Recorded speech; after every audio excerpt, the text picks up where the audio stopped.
The two bridges that carry 590 over Monroe Avenue in Brighton appear to be crumbling, literally.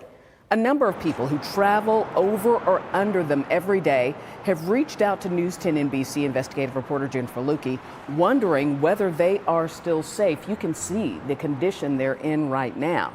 And new at 6, Jen went straight to the New York State Police Department transportation to find out.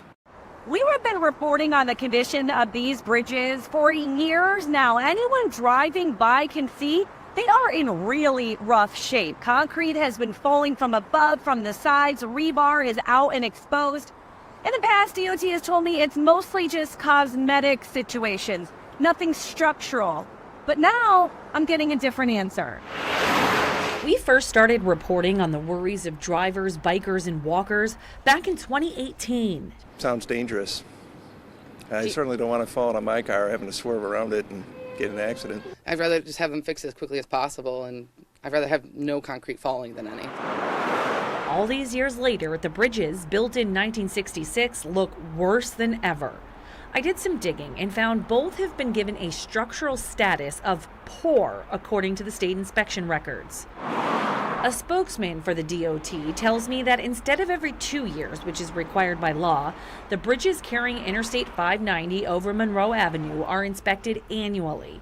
And while they remain safe for travel at this point, a planned project to replace the bridge is in the final design stages and tentatively scheduled to begin early next year. The $55 million project will replace both of these two bridges and rehabilitate the 590 bridge over Allen's Creek Road in the same area. So from a safety standpoint, this is welcome news for the 80,000 or so travelers who pass over these bridges every day. Of course, this is a heavy traffic area, so that could be a concern during replacement time, but we'll cross that bridge when we get to it. Now, I want to go more in depth now on bridge safety in general across our region. There are about 700 bridges in Monroe County alone, and as I mentioned, they are all required to be inspected at least once every 2 years. About 90 of the bridges in this county need repair or corrective action. If the state believes they could be dangerous, they might reduce the weight limit on a bridge or close part of it, offer a detour until it can be repaired. But of course, it comes down to money and funding when it comes to totally replacing so many of our aging bridges.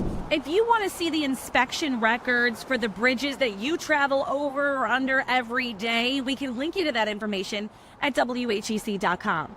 In Brighton, Jennifer Lewke, News 10 NBC.